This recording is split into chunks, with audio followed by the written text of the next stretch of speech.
Welcome back, my Be Health Empowered family. This is Dr. Melissa Clarke. Welcome to Excuse Me, Doctor. And of course, you all who watch this all the time know you can call me Dr. Mel. I am so happy you are joining us again tonight. We're here each and every week, Mondays, 9 p.m., 6 p.m. Pacific time, to make sure that you have the right accurate information for yourself and your family to make the best health decisions possible and know how to advocate for yourself when it comes to your health care. So, thank you so much for joining us. For those of you who are tuning in for the first time, you know that we're on Facebook. I would love if you hit that subscribe button. And if you're watching us on, sorry, I think I got that wrong. So if you're watching us on YouTube, please hit that subscribe button. If you're watching us on Facebook, please hit that like button. And so remember, we're also here taking your questions. So make sure that you get your questions in the chat so that we can get to them first come, first serve. Now, that being said, let us get on with making an amazing week for ourselves with all the health topics we're going to cover this week. And to do that, you know, I got to bring my shotgun crew who rides with me into the studio. Miss Lila Mays coming in from LA and Mr. Wayne Bruce on the East Hello, Coast. hello. Shotgun. Shotgun. That's a health issue. Shotgun. Right. We should not be advocating violence. You're absolutely right. But hey, Dr. Mel, it how means are you? y'all are my ride or dies. Is that a That's better it. way to That's say it? it. Okay. That's it. We all ride. We ain't gonna die. We ain't going nowhere. Right. Pardon Right. me. So the show It's a tonight. producer takeover. It's Yeah. the Yeah. producer takeover show. Hey, hey, hey, Yes. hey, hey. All right, for We first-time get listeners, you have to tell them what that means, though. it means we are going to talk about the things we want to talk about. We're going to ask Dr. Mel the questions we want to ask Dr. Mel. Well, y'all put some questions in the chat. Please do. Right. Lila, Ask her. Lila May says this is a producer show. We're gonna need you really up on that mic so we can hear you. You know. Okay, I'm right up on it. Don't know why you can't hear me. All right. I mean, yeah, it ain't there. It does. We got to. I can hear you. So when you ask the questions, that is the important thing. It is an important Okay. thing. It is an important thing. You know, we kick All off right. every week. You know, I feel like Dr. Mel today. We kick off every week where we go through some topics. So I'm gonna let Lila Mays go through the topics. All right. This is our weekly recap. This is Yes. the All weekly right. recap. So we're gonna We do it. The start with the producer numbers, show Dr. looks Mel. like this all the time. Okay, we're going to start with the numbers. So, we're talking about the numbers when it comes to COVID cases. We know we're way over 81 million cases. We're undercounting. We've established all that. The thing, though, with cases, they're on the rise. They're up 59% since last week. So we're averaging over 55,000 cases a day now. Eek. And yeah, that's a problem. And I don't know about you all, but a lot of people are calling me and telling me they have COVID. Or, we were supposed to go to a play last weekend and it got canceled because of rising cases at the high school. It wasn't Broadway, but it was important to us and it got canceled because someone we love very much was in it. So, yeah, I don't know about y'all, but that's my everyday experience is people calling me and telling me that they're testing positive. So, Ugh. and then we know hospitalizations are rising up 14% since last week. So it's not sort of just mild COVID that's out there. It's actually making people sick all over again. So we just have to make sure that we, continue to practice our safety features that we know. Great thing, deaths are still dropping. That's fantastic. But the numbers of those vaccinated still kind of in a holding pattern, haven't really moved above that Yeah. 70% mark. Yeah. For those over 5, and about 48% of the country who's eligible has been boosted. So that's the folks over 12 years old. But remember, if you're over 50 or you have a low, immune system, go out and get that second booster. That's really important. Shot And number 4. right. Yeah. Exactly. I'm with it. Just Yeah. call me Pinhead. I'm just I'm getting I'm getting all the shots. All the Right. shots. So interesting. I'm not getting calls necessarily, Dr. Mill, from people I know who are testing positive. However, I'm in LA. And yeah, folks in the industry are testing positive. So shows are getting shut down or having to go on a hiatus unexpectedly. So it's definitely happening. And I just read somewhere that in the Coachella Valley, there's Ooh. a whole lot of cases of COVID. What how would that Why is how that? would that Why is that happen? not surprising? W- Right, Yeah. Did they right. have an After event of some type? like a couple people maybe showed up and played some musical instruments. Yeah, after Coachella, after 2 weeks of the Coachella Music Fest, there's some cases in the Wow. Coachella Valley. Yes, yes, yes, yes. Well, As if. that's not surprising. And then the other thing that I was wondering if y'all have a sense of is, what do Black people and white people have in common with vaccinations versus Asians and Hispanics? What they have in common? Let's take a guess. Ooh. I don't know, Dr. Mel. Mm. Is this a trick Okay. Yeah, question? No, it's not a trick question. So both Black people and white people are under vaccinated relative to their percent of the population, versus Mm. our Hispanic and Asian brothers and sisters are um not but they have gotten vaccinated disproportionate to their numbers in the population. So they're taking it really Interesting. seriously. Let's put it that way. They are not messing around. Um and I think, the misinformation is still influencing both African Mhm. Americans and whites more than other groups. And so I think that's interesting, because normally, there's not a whole lot that we talk about that we have in common, but that unfortunately is one thing that we have in common. Um, Kids are still under Mhm. vaccinated. In some places, vaccination rate is less than 10%. Um, but we also heard that with vaccines, that those who are 5 years and under, so 6 months to 5 years old, may soon, as early as June, have a vaccine approved by the FDA. So Okay. that's You have important information for parents to know. any thoughts around that, Dr. Mill? Well, I mean, I think it's the last segment of the population that we don't have protection, in terms of Mhm. vaccination for. Mhm. I know that a lot of people are, for the same reasons that 5 to 12-year-olds vaccination rate hasn't been great. I think the same thing is probably going to happen. But there are still a lot of parents who've been anxiously awaiting, because, again, they have to protect them when they travel together, for example, um, or out in public together, because they know that they're not vaccinated as opposed to the rest of the family. So I think for a Mhm. lot of people, this will help to complete the fact that their entire family is protected. Okay. That's good. I saw that. I saw a news story about that, and I'm like, ugh, 6 months. I don't Well, know. 6-month-olds are getting vaccinated against all the other childhood Right. issues. I mean, by the That's time true. a child is 6-month old, they've already had their 2-month vaccinations, their 4 months, and their 6 months. So it wouldn't be something that's out of the ordinary or Sure. um, totally off in left field. Yeah. Mhm. Okay. Um, Go ahead, No, Wayne. Sound like you were about to I'm jump in there. right. Everybody's jumping in. Look, so it's the producer show, so we can jump in at any time. So Indeed.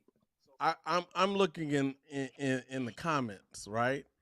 And Okay. we have a few comments already. Let's just kick off the producer Mhm. show with Michelle Walker Scales, and she asks, "Do you think the cases rising due to?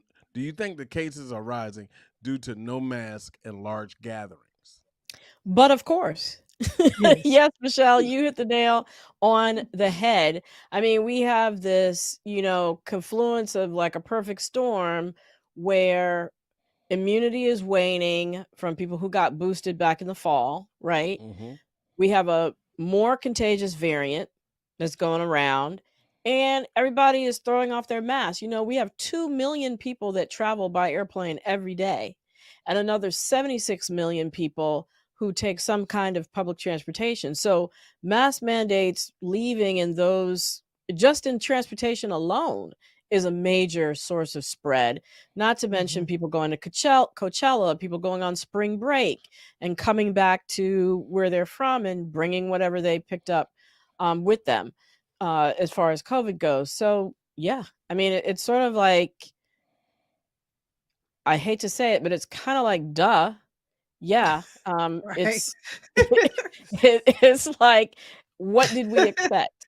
What So, did we expect? so let's pick up on the Coachella thing. So Coachella was outside. We've been told that it's cool to be outside and Hmm. listening to music. It Sure. was it the amount of people together that was No, going on, I or you think think it's all the other things tied? it's all the other things, those people have to go eat someplace, right? And a lot of times they're gonna go eat in a restaurant that's indoors. Mm-hmm. They're gonna take off their masks, they're gonna go to parties afterwards. I'm sure people just didn't go to the concert and go home. Right. They took, maybe they shared cars to get there and, Mhm. with other people. So it's all the ancillary activity, not probably the concert itself, like you said, since it was outside. Okay. Um, well, I just got off of a plane, and I have to say, maybe 10% of the people flying had masks on. Maybe 10. Mhm. I was in Yeah, that 10, of course. Um, right. And I think the problem with the messaging about the removal of the mask mandates is removing a mask mandate doesn't mean you don't need a mask anymore. It just means that as a society, the decision makers have gotten tired of having to reinforce it. mm, So, as you're mm, making that decision for yourself about whether you're going to wear your mask, keep in mind that it doesn't mean that you're safe without a mask. It just means that you're at this point less likely to end up in the hospital because there are vaccinations and there's medication. mhm. And in public spaces, like I said, people are tired of fighting with people to keep their mask on. So it was just easier, from a business standpoint, to make the decision to remove mask mandates. Yeah. You know what was interesting? In I was in business class, and so I didn't see anybody else with a mask on, right? So I sit down next to this woman and I have a mask on. And she was great because she was like, I see that you have your mask on. Would it make you more comfortable if I put mine on? And I was like, That was do nice. it was Yeah, nice. And I said, do what makes you comfortable. And she was like, well, you looks like you're being smart. And she ended up putting her mask on. there you go. Um, Right, It was exactly. just yeah. peer pressure. It's peer So we pressure. or Yeah. no, it was influence. Okay, yes, Oh, that's an excellent way to put it. And just Yeah. influence. just Go ahead. so just funny when you said you were in business class, I was like, "Oh, I didn't know Lila was in school for business." I thought the same thing. Was it accounting? Right.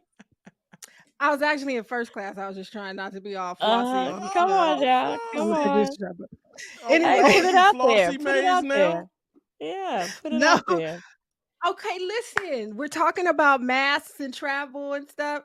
Well, I want to talk about what Dr. Fauci just said the other day. Okay. He he has said that we're out of the pandemic. He didn't say it exactly like that, but what did he say, Dr. Mill? Well, he backpedaled though, didn't he, Wayne? He backpedaled. He backpedaled like a cornerback, like he was somebody in the Super Bowl chasing the wide receiver. Mills was quarterback. Gotta go back. I didn't say it right. So, I think what he meant is that this is what he ended up with, that we're in a transitional phase from a deceleration of the numbers into hopefully a more controlled phase of the pandemic moving into endemicity. Sorry, like meaning that we're going into an endemic phase.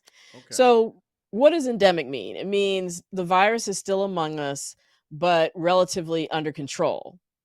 That's not what's happening, right? Mm. Mm-mm. Yes, there are vaccines. Yes, there are antivirals, and that's fantastic. And we don't anticipate that there will be like a huge wave like there was with Omicron in the future. But I believe there'll still be wavelets. I believe there'll still be, spikes, especially going into the winter time, the Mm-hmm. fall and the winter. And who is that going to affect? That's going to affect the people who are unvaccinated. It's going to be affecting the people who don't have access to care so that they can get somebody to write them a prescription for the antivirals. Who does that sound Mm-hmm. like? Right.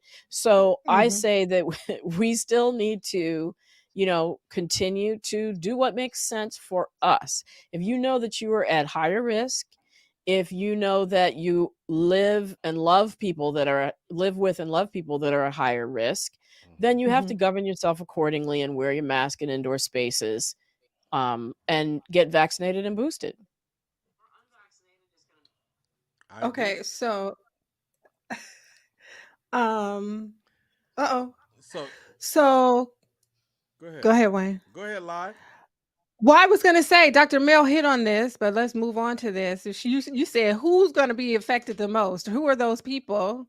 Well, those are the black and the brown people, right? Right. Exactly. Um, do we think that for black people, this whole we're kind of out of the pandemic fever will be good in the long run? I mean, I think in terms of getting back to, um, commerce and making a living, that those Hmm. things are definitely important. And black people have lost more, small businesses during the pandemic, right? Hmm. Disproportionately. Hmm. I think returning to getting regular health care is important, because I know several people who've been diagnosed with cancer at late stages, who, had they been getting regular checkups during the pandemic, it might have been avoided, right? So those kinds of things are important, but they can still happen while wearing masks, right? I think that, where it might not be great is if we take the message that removal of mask mandates means it's safe to return to business as usual, because it's Right, not. right. And again, we would be, people of color would be the ones, or going to be the ones, who will be disproportionately affected because of poor access to care, more underlying health conditions. And then there was this whole study that just came out that showed that the number of black people that died during the pandemic, had they gotten care at more well-resourced hospitals, i.e. Hmm. hospitals in the white section of town, they would have survived. Oh. Wow. So it didn't necessarily have to do with the fact that they had underlying health conditions. It had everything to do with the hospitals that they chose to go to. You're going to go to your neighborhood hospital. That's Hmm. more than likely, if you live in the black side of town, is going to be one with less resources. For example, we have a close friend, whose brother unfortunately had severe COVID, and we tried to get him to a hospital that had something called ECMO. It's a type of therapy that can kind of keep you alive until your lungs heal. Well, in the Okay. hospitals that he was in, they didn't have that available. And we couldn't get him transferred to a hospital that had one, because they were all being used. Had he, maybe been at one of those hospitals that was better resourced, he would have survived. Unfortunately, he didn't. So that was just a story that I know from my own life that fit that research study that came out just recently. I want to move to that research study, but before we do, we have the comments That's a lot en of comment. fuego. So let's get to a few of them. Crystal Shepherd Southall says, "So should we do a self-imposed lockdown if we can?" So Again, I think there is a way to move in society in a safe way while watching the numbers in your community. Mhm. If go to your public health website of your city or of your county or of your state, and you can see what's happening in your community in terms of the number of positive cases or the number of hospitalizations, which at this point, the number of hospitalizations are probably going to be more accurate because they're undercounting cases because so many people are getting tested at home. And Mhm. then you can make a decision about how much you want to go out and interact. And if you go out and interact wearing a mask, you can still choose to have as many, family functions and whatnot outdoors as opposed to indoors and govern yourself accordingly. I don't know that from a mental health standpoint, that it's that sort of staying in that lockdown mode is really going to be the best thing for our emotional health, and our physical health as well. And we're going to, Agreed. I'm Yvonne, as usual, Yvonne, our friend of the show. We have to say that Yvonne has several great questions and statements. First, first one, and we're going to get to a few of Yvonne because this you guys show tonight. Am I killing my immune system by having 4 shots? Mhm. Wow, that sounds like a debunk. Um, Understand that, think of a vaccination as lifting weights, right? Every time you expose your immune system to an antigen, so that's something that stimulates your body to produce antibodies, you're actually, you know, you're actually boosting your immune system because that's what it's there to do, right? And so, no, you are not wreaking havoc on your immune system. You're actually, um, it's like a use it or lose it thing, right? So you're actually boosting your body's ability to respond to future threats, meaning future exposures to COVID. So, no, I would not be afraid of more vaccines, getting a second booster or even a third booster in the fall, because what's basically happening right now is the vaccine companies are working on a vaccine that will be more specific to the variants that are happening right now, the Mhm. Omicron variant and future variants. And so, um, there may be another booster in the fall or this time next year that's recommended. I'm there for it. I have no concerns because I would rather get that than possibly get COVID and end up with long COVID Right. or infect those around me who are Exactly. older and less robust. Mhm. Yeah, we tend to.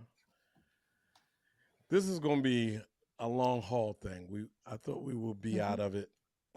I thought we would be moved on from it, but this Yeah. looks like it could be a lifelong thing. Unfortunately, Yeah.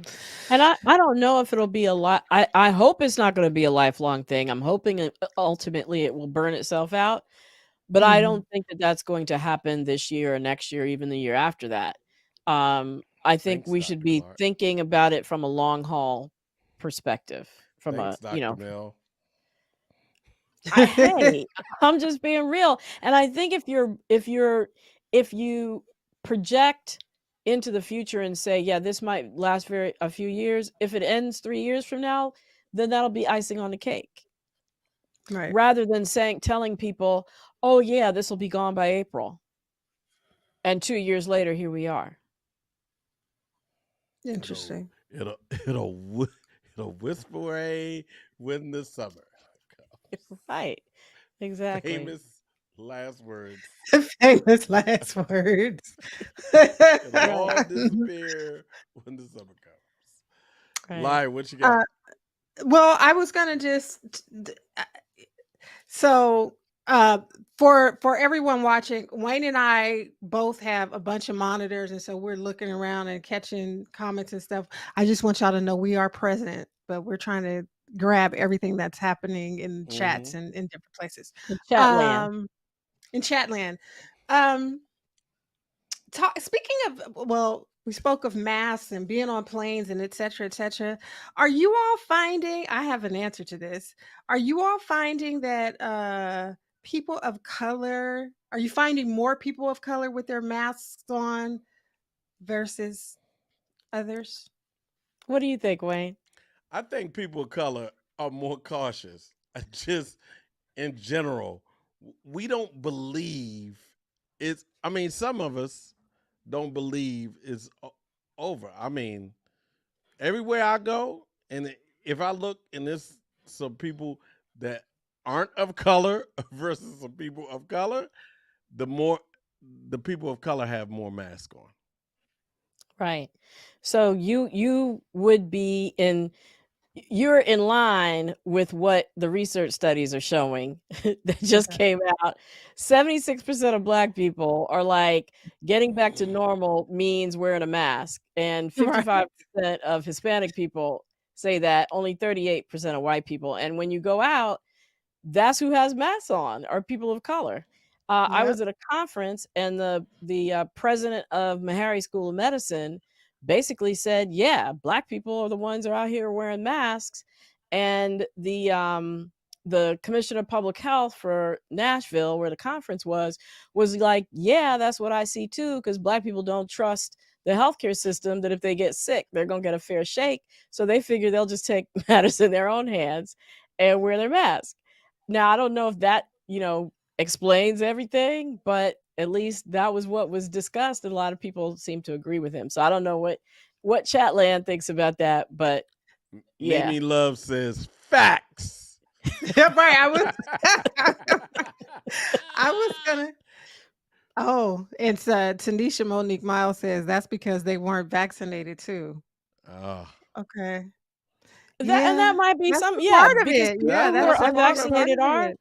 yeah, that is part of it. They are actually, I think, probably some people who are unvaccinated are more cautious, than people who are vaccinated. I mean, I think Yeah. that is a reality. Wow.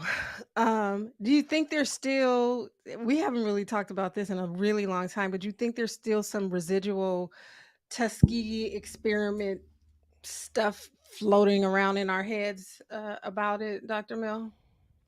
Oh yeah, I mean, I think, I still get sent items to put in the debunk, and that's still out there. Believe it or not, the 5G chips thing is still out The there. 5G Still out Um, chips there. No, thing is still it's they're still there. out giving there. us yeah, they're giving us COVID. That's still out there. That's directly from Tuskegee, that the vaccines are actually giving us COVID. Um, Hmm.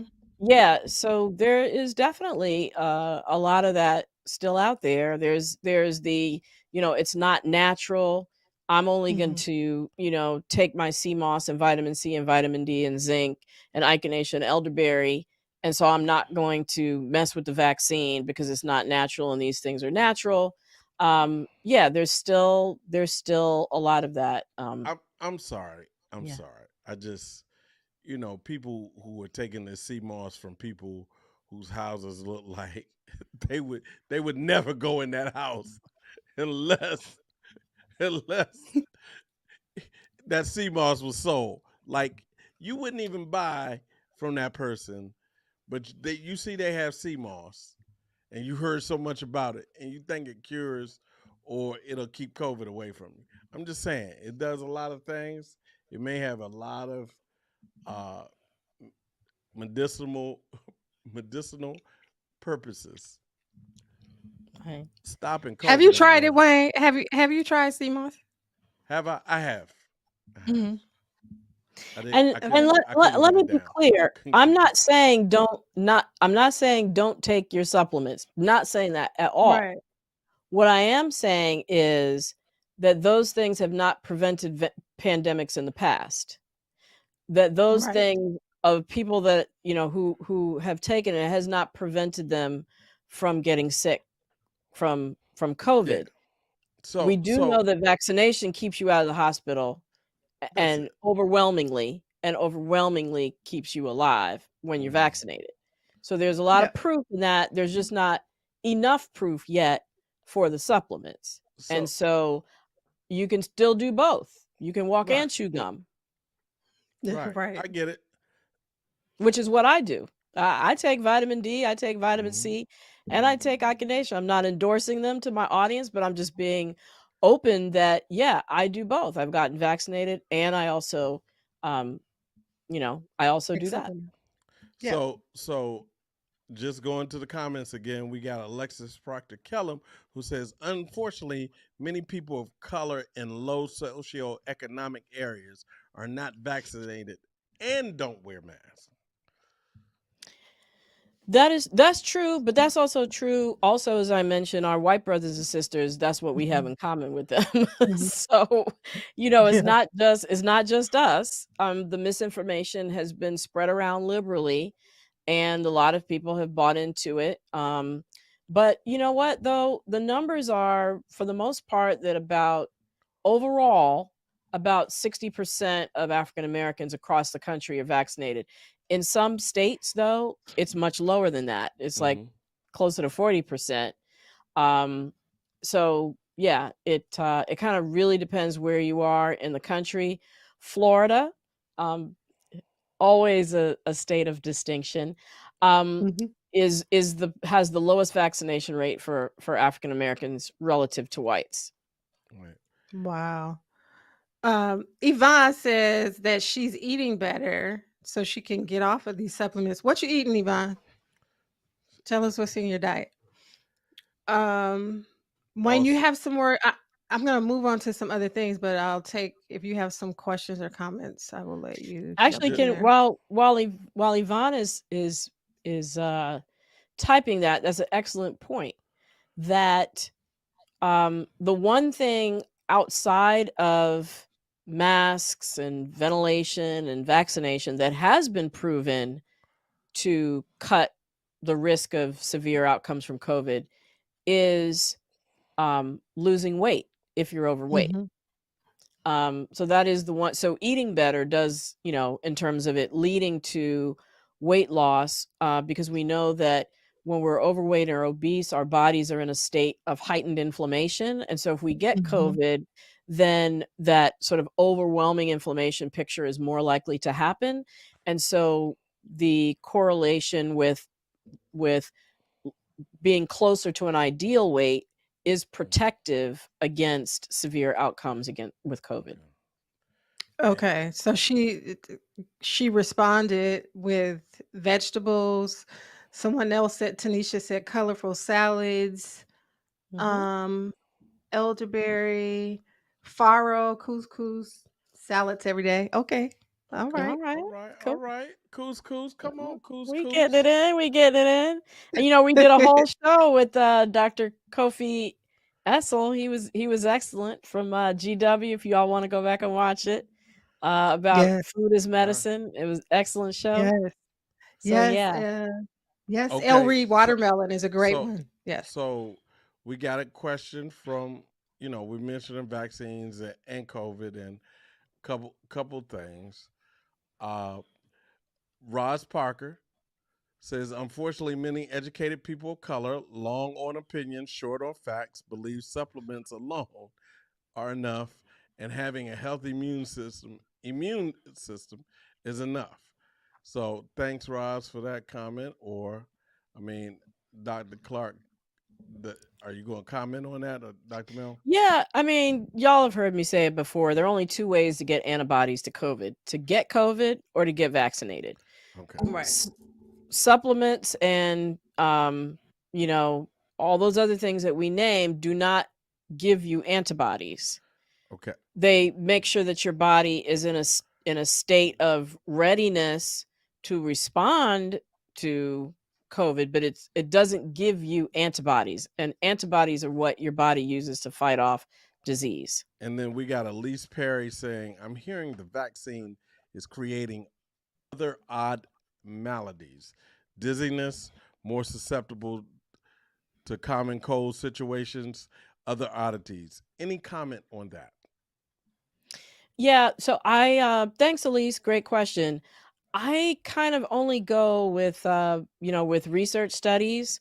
And I think a lot of times what happens is people go into that vaccine adverse event reporting database, the VAERS database, where things that happen after you get the vaccine get reported, and they're pulling things out of there and saying, see, the vaccine caused this.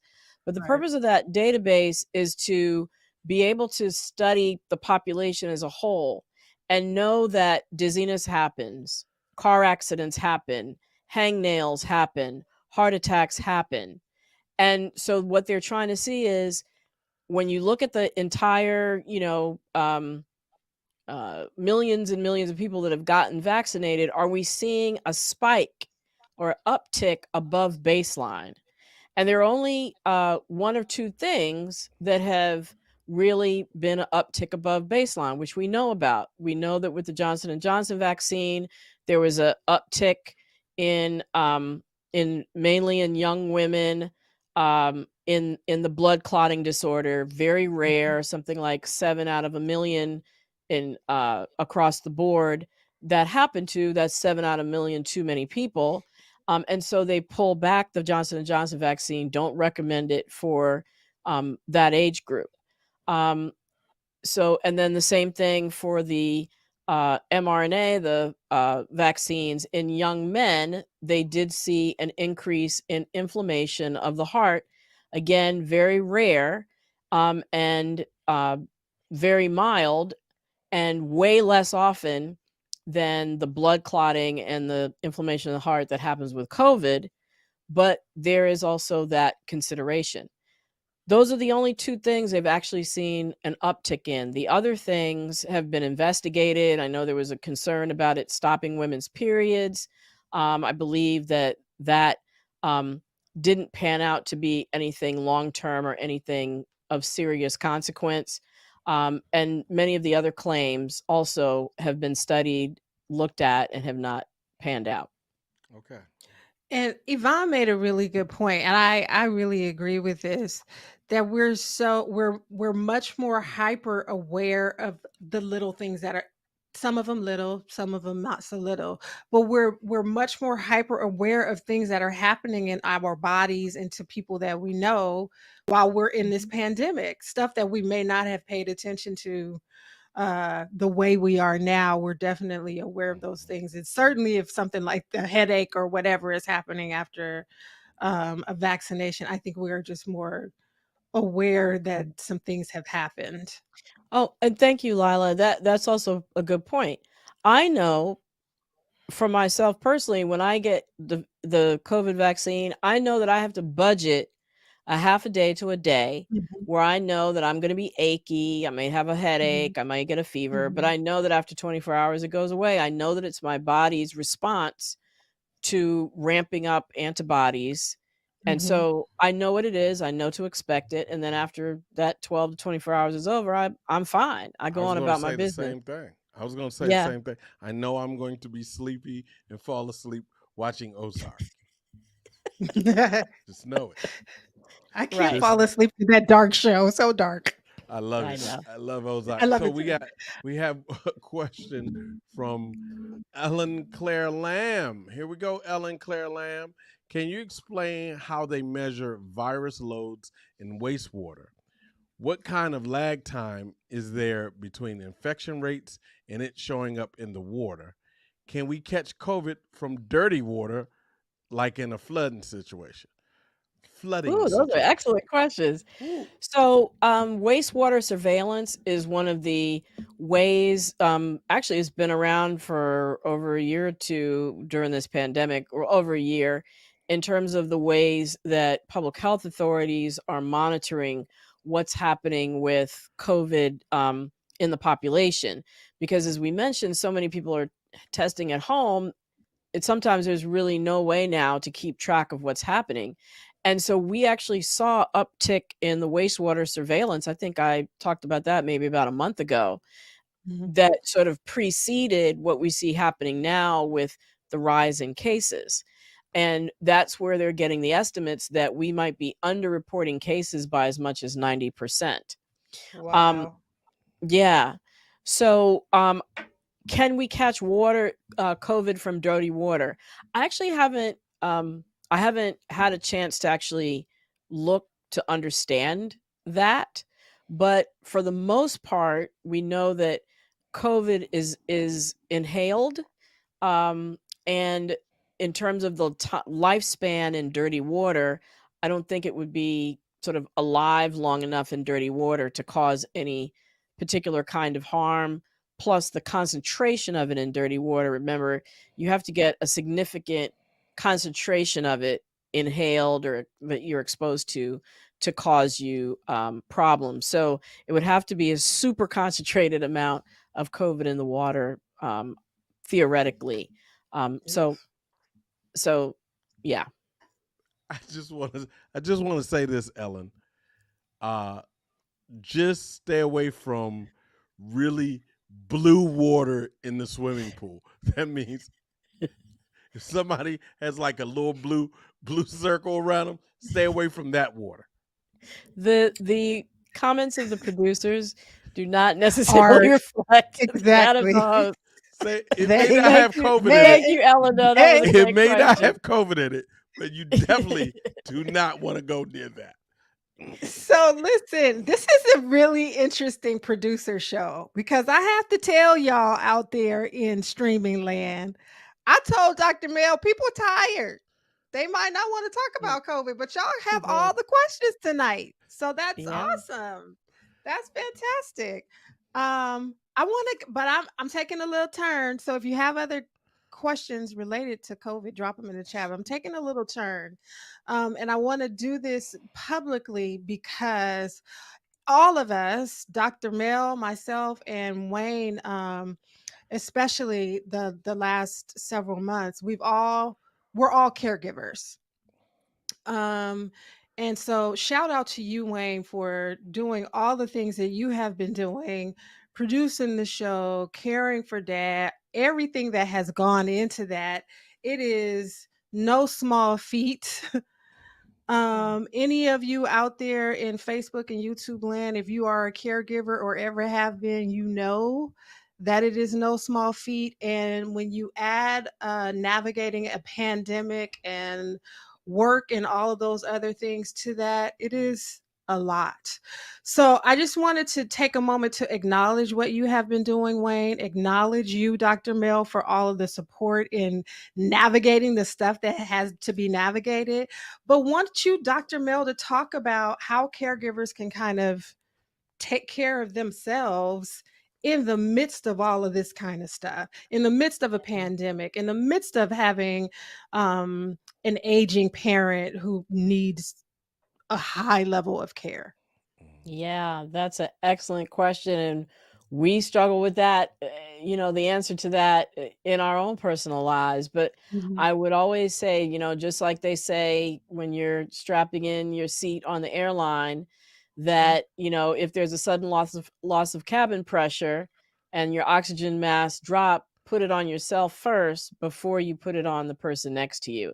I would say that Yeah. that's definitely true of caregiving, that you have to build in time and build in structures and processes into your caregiving so that it allows you to have the time to take care of yourself. Because, especially if you're the caregiving type, where you think of Yeah. other people before you think of yourself, it's going to wear you down. It's going to age you. It's going to uh, prematurely bring on chronic disease in your life because you're not getting the five basic things that we always talk about, the self-health actions.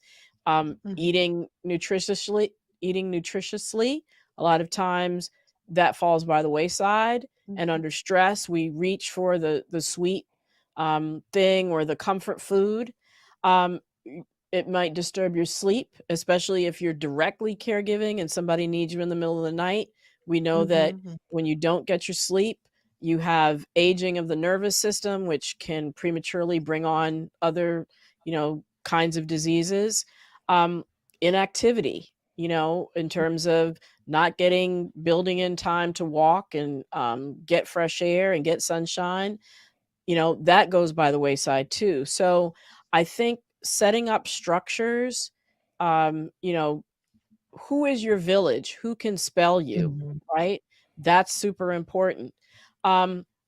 If you're, depending on the level of care that your loved one needs, there's also respite care that a lot of insurance Mhm. companies and Medicaid will pay for. So just a couple of 2, 3 days, at a place where the person can, be for a few days so that you can get some care if you have no other support system to give you that.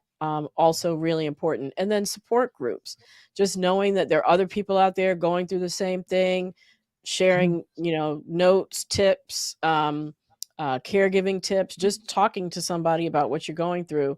Because a lot of times I know for my other friends that I know of who are also caregiving, there's also that parent child tension, right? Absolutely. Yeah. Yeah. And sometimes you just got to get it off your chest, right? You got to vent. And so that's really, really important to do. Yeah. Wayne, I'm going to ask you to answer, but I just have one other thing to add on to what Dr. Mill said. I couldn't have said it that way, but the other thing, particularly around the respite care, don't feel guilty about it. Right. When you are taking care of someone else, it is a lot. A Hmm. lot, a lot. Particularly, and I'm saying this from my own experience, particularly an aging relative that has dementia or some other sort of memory issues. It's a lot. Don't feel guilty about needing to take some time for yourself. Mhm. Hmm. Wayne, Absolutely. anything you want to add, Wayne? Yeah, I mean the comments. I'm looking at the comments, and everybody are so kind, and a whole lot of caregivers, and shout out to Lila who did it at the beginning of the pandemic, like really, Hmm. and shout out to Dr. Mel who has Who's done it done it? at the top at a high level for a long time. Uh, this is the second go around for me being a caregiver. I was a caregiver to my mom before she passed, and it's it that I think I had more energy when I was younger, and also was I was more bullheaded. I mean, I would run through walls, but I would take people with me. And so I've learned that you can't do that. Like you can't take your feelings out on other people. It's better to figure out Mm, what you should do instead of taking mm, out your feelings. Figure out, figure out the plan and give mhm. yourself that uh and give yourself an opportunity to implement the plan and know in the end that the creator has his plan. And Yeah. we Hmm. in my eyes that we all fall under the plan of the creator. I don't care who you believe in. I don't care what you call them. I believe that we fall under the plan of creator. And I can say that, you know, I'm trying to be as, you know, just Diplomatic, diplomatic as neutral, possible. neutral. You know what Right. I'm saying? Like in one thing that the pandemic and COVID has really given us is an opportunity to reflect and be still and having to Mhm. be still. And I think that that's giving us a hit uh, somewhat of a jump start on how we should plan. I mean, we get a chance to sit down when nothing and to do it when everybody was still. You know, Right. Mhm. it had its difficulties, but it also had its benefits. And so we Yeah. had to look at it in that sense that it also had its benefits.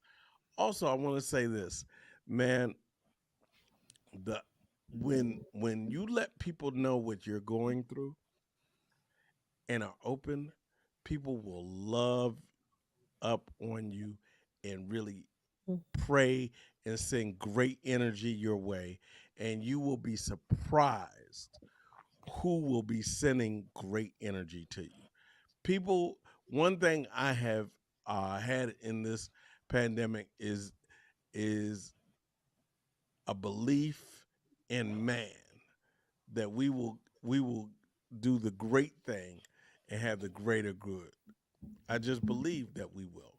So, I mean, unfortunately, I heard early on Dr. Clarke say, we might not be out of this thing for a while, like a long time. I ain't really going to tell our audience that, but hey, man, she predicted this a few years ago. I'm just saying, she was on Yeah, top and of it. I don't have any inside knowledge. Just put that out there. I Right. have no You don't inside have any knowledge. inside, Right. but you called this one. We were sitting here, you called it. And I mean, I was I was I was there with you. But I want to get back to people's questions. So I don't want to take up this Okay. time. What Thank you. else is it going on in Thank you, Chatland? Lie. Thank you, Lie. Yes, thank you, Lila. I Great have some question. people uh oh, Crystal Shepherd Southall said this. Also know that if you're a caregiver, your spouse and your children are also impacted. Yes, Yes. right. There you go. Yes. Because there's only X amount of energy that you have, right? And Right. you can't, if you're focused over here, then the energy that you give to others is important. I think that's important. That's an excellent point, Crystal, to let people know that up front, because then your own guilt will get into your subconscious and Mhm. you'll start to take it out on them because you feel guilty you're not spending enough time with them. Yes. Whereas you Yeah. need to sit down as a family and say, look, these are the demands on mommy, or these are the demands on daddy, or my spouse, look, these are the demands that I have over One, here. two. How can we support each other through this? Yeah. Right. Okay, I s- I've been asked to turn up my mic. I think I just need to talk louder into it. So Okay. I saw a comment somewhere that said vent to people who have been, this is about caregiving, vent to people who have been through it or have an understanding. And I just have to say that is completely true. That is Wayne was, completely true. it's so true because there are people that don't understand it, right?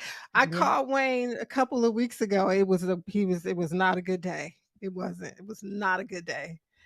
And I was like, dude, I get it. And we started sharing some stories and ended up crying, laughing because we understood. Yeah. We understood those moments that are like, oh, I don't. I Yeah. don't have the capacity. When you could talk to somebody who understands it, that is right, super, super helpful. right. Super helpful. Look, You you I have a confession. Wayne said this is his second time around. When he was going through his first time around, I had no clue. I had absolutely no clue. We were Oh, dating and I had absolutely no wow. clue. And now in you let out a hindsight, I big secret understand. there, ma'am. You let out a I big yeah. secret, Dr. Mel. now now I did? Okay, Yeah. well, now I understand in retrospect, some of the challenges he was going through because I since have gone through and go Hmm. through the caregiver journey. But it Hmm. does make all the difference in the world. Experience is an incredible teacher. Also, Indeed. laugh. There will be Laugh. moments. Yeah. Laugh. Take advantage to laugh when you need Yes. joy. Bring joy into Yes. everything. Look, Yes. that situation where Lila and I were talking, and it wasn't a great day, Mhm. and we literally cried, but we We did. cried laughing. I mean, Laughing. Yeah. literally cried laughing. Because it's just some stuff that If I that could only tell you, caregivers if will. I could share, it would be the funniest thing. I want to say So this. look, we got okay. Say it, and because we have something that we moved to the end of the show that we got to get to. Right, right, right. Oh, But yeah, that's true. we have Yeah. one. We have one. Where's my man's comments? He asked a question. He asked a question. I want to get to his question, and it was a great question because we need to know. That's when you stall. You start talking about the question. It was a great question, and someone asked this question and said, "How do you raise your energy level? What do you do to raise your energy level?" And that's a real question. I'm just saying. I would say it depends why your energy level is low. Is it a physical issue? Is it an emotional issue? Is it, are you not getting enough sleep? There's so many sort of inputs into what goes into your energy level. It would really be really hard to answer that. So I would go back to the 5 self-health actions, Mm-hmm. right? Sleep, getting enough sleep. What are you eating? Are you eating things that are giving you sugar rushes? Are you drinking a lot of coffee and then you're having, crashes at the end of the day? Are you under inordinate amount of stress that's serving as a Mhm. sapper of your energy? So then you Mhm. need to put into your emotional reservoir by meditating or doing more fun things or praying or taking up a hobby that repletes you, right? Are you dehydrated? I know when I get dehydrated, I fall asleep. Mhm. So, are you getting enough hydration, right? That's super important. Are there medicines that you're supposed to be on? Are you taking them on a regular basis? So again, there's several things that go into your energy level. So I would say, oh, and depression. Are you depressed? Do you need to reach out to your primary care doctor or a mental health counselor to talk about depression? Um, and if all those things aren't the case, talk with your primary care doctor if you're having low energy levels. Maybe you need a checkup.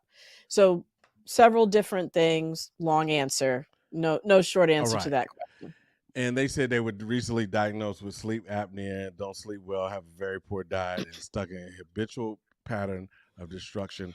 Talk to your primary care doctor first. So Right. you know what's next. It's And get generally that early sleep on. get that sleep apnea treated. Get that Definitely. sleep back. Yes. You know what's next.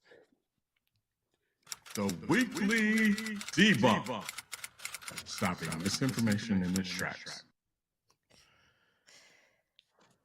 You got it. Oh, I got it. Twitter fingers. This is Timothy Twitter Fingers, the Twitter finger outlaw. I saw on an online magazine say the triple vaccinated now up to 5 times. The triple vaccinated, Timmy can't write a daggone thing. The triple vaccinated now up to 5 times more likely to be infected with COVID-19 than the unvaccinated. Timothy, get your life together and get your typing together. I don't know about that. Excuse me, Dr. Mel. Is that true? No, it is not true. And I actually went and researched and found the online magazine that they were talking about. And basically, vaccine effectiveness against symptomatic disease, so getting symptoms from COVID during Omicron did go down, right? Mhm. Because the Omicron variant was able to sort of sideswipe the antibodies that were produced against the vaccine. And so people who got Omicron have probably a little better protection against the Omicron variant than people who were Mhm. vaccinated in terms of getting symptoms. Okay. However, the vaccine is overwhelmingly still effective at keeping you out of the hospital and keeping you alive. So, and again, what the Twitter finger family member here is saying, they're talking about comparing the vaccine to those who are unvaccinated, not unvaccinated people who got Omicron. It turns out that the people who have the best protection right now today are people who got vaccinated and also got Omicron, right? Oh. Those people Mhm. have are best protected right now today, right? Mhm. Um, Mhm. those who are vaccinated, though, who never got Omicron, are still have greater odds of not being hospitalized and not dying than people who are unvaccinated and did not get Omicron. Okay. Um, so that's important to remember. Now, like I said, I looked up the article. When I read the article, they had this reference that you were supposed to click through to. So I clicked through to the reference. It was from the UK Health Security Agency. That's actually a thing. And they had all these graphs in the Twitter finger article that Mr. Twitter finger read. None of those graphs were in the reference article. They were all made up. So what that statistic that's quoted there is totally fabricated by the first article. The actual thing that it pointed you to, the real reference article that was actually scientifically based, had none of that data in it. So it just kind of shows you how misinformation works online, that there's this information and they can fabricate it and claim that it came from another source. And unless you actually go read the other source, you'll believe that this information was legitimate. All right. Well, that's it for the producer show live. Well, I am so happy that y'all took over. This was a whole lot of fun. I want to remind everybody about the Howard University study that is about COVID, surviving in this time of COVID and resilience. It's filling out an online survey. You can be compensated up to $100 depending on how much of the survey you fill out. If you're interested, please email Dana Harvey at Dana, D-A-N-A, Harvey, H-A-R-V-E-Y, research at gmail.com. Yeah, that would be great if you did that. It's totally voluntary study, though. And Dana Harvey will give you all the information you need about it. So thank you so much for joining us. Thank you, Lila. Thank you, Wayne. Thank you to the audience. Y'all were great guests. Y'all had some great comments. And until next week, remember, be wise, be well, and be health empowered.